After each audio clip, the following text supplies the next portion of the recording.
அன்புக்குரியவர்களே, இன்று தவக்காலத்தின் 13வது நாள். இன்றைய நாளில் ஆண்டவர் அவருடைய குரலை நாம் கேட்பதற்காக அழைக்கின்றார். அவசரமாக இயங்கிக் கொண்டிருக்கின்ற இந்த காலகட்டத்திலே, இரைச்சல் மிகுந்த இந்த உலகத்திலே நாம் வாழ்ந்து கொண்டிருக்கின்றோம். இந்த இரைச்சலும் அமைதியில்லாத தன்மையும் தான் நாம் கடவுளுடைய குரலை கேட்க விடாமல் தடுக்கின்றது. கடவுள் நம்மோடு பேச ஆசைப்படுகின்றார். அவர் பேசுவதை நாம் உணர்ந்து கொள்ள அவர் நினைக்கின்றார். ஆனால் நாம் ஒவ்வொருவரும் வேகமாக ஓடுவதால், கடவுளுக்கென்று நேரம் ஒதுக்காமல் இருப்பதால் தான் இன்றைய நாளிலே கடவுள் பேசுவதற்கு நாம் நேரம் கொடுப்பது கிடையாது. நம்முடைய பாவங்களால், குற்ற செயல்களால் அவர் பேசுவதை நம்மால் கேட்க முடியாமல் போகின்றது. நம்முடைய மனசாட்சி மழுங்கி போயிருக்கின்றது. எனவே அன்புக்குரியவர்களே, நாம் கடவுளுக்கென்று இந்த நாளிலே சிறிது நேரத்தை கொடுப்போம். மனசாட்சி நமக்கு என்ன பேசுகின்றது என்பதை நாம் சிறிது நேரம் மௌனமாக இருந்து கேட்போம்.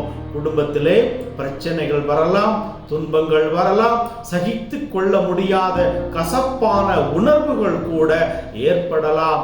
ஆனால் சிறிது நேரம் நீங்கள் அமர்ந்து நிதானமாக, உணர்ச்சி பூர்வமாக நம்முடைய மனசாட்சி கூறுவதை கேட்கின்ற பொழுது நம்முடைய வாழ்க்கையிலே மாற்றம் வரும்.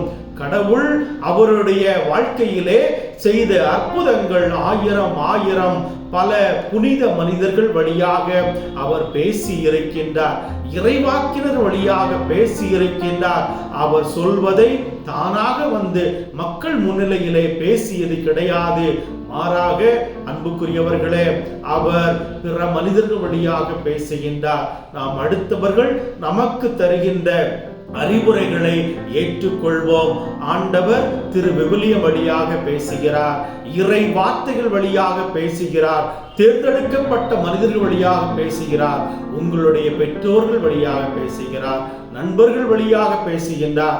எனவே தவறு செய்கின்ற பொழுது அதிலிருந்து நீங்கள் வெளியே வாருங்கள் என்று அடுத்தவர்கள் உங்களுக்கு அறிவுரை கூறினால் அதை நாம் இன்று கடவுள் பேசுவதாக நினைத்து நாம் ஏற்றுக்கொள்வோம். நம்முடைய வாழ்க்கையிலே மாற்றத்தை கொண்டு வருவோம். அப்பொழுதுதான் கடவுள் உங்களுடைய வாழ்வை ஆசீர்வதிப்பார். நோய் நொடி இல்லாத வாழ்வு வாழ இறைவனுடைய அனுகிரகத்தை நாம் கேட்போம். God bless you.